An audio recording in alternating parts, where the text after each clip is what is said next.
El término arribo tardío en el contexto del Renacimiento en México hace referencia al hecho de que las ideas, el arte y las influencias culturales del Renacimiento europeo llegaron de manera relativamente retrasada al continente americano y más específicamente a México en comparación con su auge en Europa.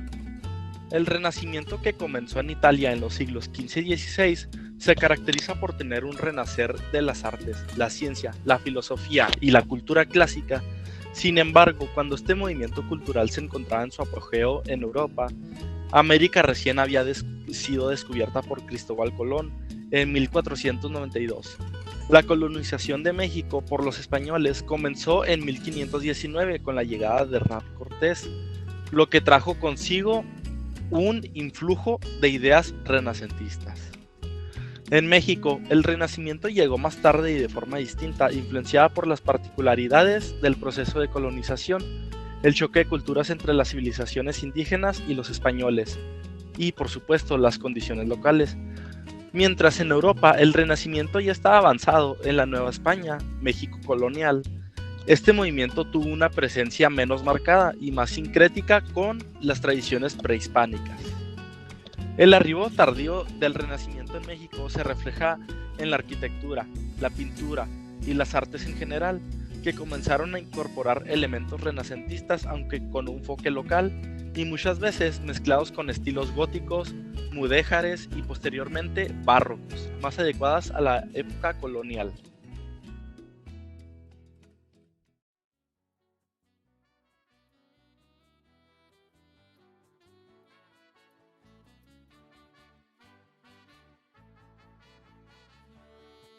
Descubrimiento y conquista de América. El 12 de octubre de 1492, Cristóbal Colón llegó a América, marcando el inicio de una nueva era en la historia mundial. Sin embargo, este evento no fue un descubrimiento en el sentido estricto, ya que el continente ya estaba habitado por millones de personas. La expedición de Colón fue motivada por la búsqueda de una nueva ruta comercial directa hacia Asia y la necesidad de superar la influencia otomana en Medio Oriente. Los reyes católicos de España financiaron su viaje, que se convirtió en un punto de inflexión en la historia de América. La conquista de América tuvo consecuencias profundas, incluyendo la derrota de los imperios azteca e inca, la expansión colonial europea y el refinanciamiento del Reino de España y el desarrollo del comercio atlántico de esclavos africanos. Además, el intercambio cultural y alimentario entre Europa y América dio lugar a la fundación de la cultura latinoamericana. Personajes como Américo Vespucio y Rodrigo de Triana jugaron un papel importante en la exploración y conquista del continente. Hoy en día, el 12 de octubre se conmemora como el Día de la Raza, aunque su nombre y significado varían según el país y la cultura.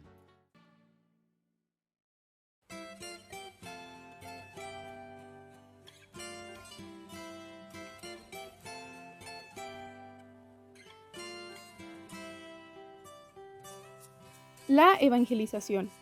La evangelización en Nueva España se trató de suprimir las antiguas creencias de los mesoamericanos para poder plantar las creencias del cristianismo católico como una única religión. Dado a esto, los conquistadores vieron como esto una oportunidad para la construcción de la primitiva iglesia cristiana.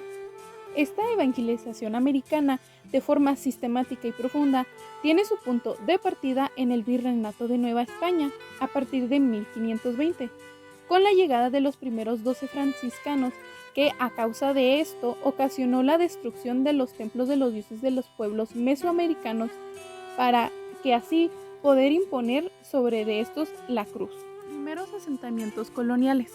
Esto inicia con las sangrientas guerras de colonización que produjo la llegada de Hernán Cortés y los conquistadores, y termina con la independencia y la Revolución Mexicana. Gracias a esto, México fue remodelado política, religiosa, cultural, económica y socialmente conforme a los valores de los invasores europeos, lo que ocasionó que renegaran o quitaran las tradiciones y las instituciones de los habitantes originarios del continente, que pudieron sobrevivir a la masacre de la conquista.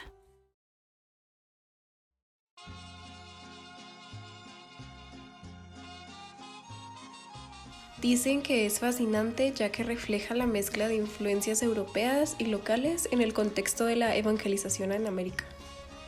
Algunos de sus puntos destacados serían el diseño y estructura, ya que los conventos del siglo XVI generalmente incluían un atrio rodeado de un muro, una cruz atrial, capillas abiertas y pozas, iglesias, conventos y huertas.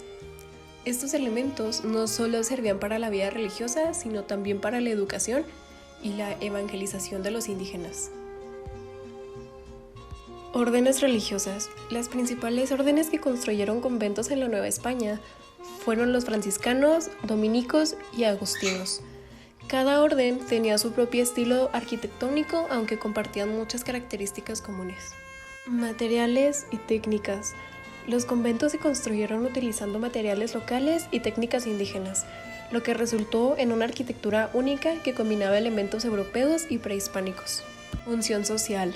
Además de ser centros religiosos, los conventos funcionaban como escuelas, hospitales, talleres y granjas.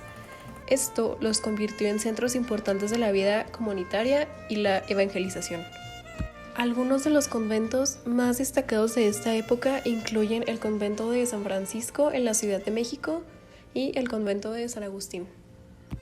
La arquitectura plateresca es un estilo arquitectónico que floreció en España durante los siglos XV y XVI, durante el periodo de transición del gótico al renacimiento.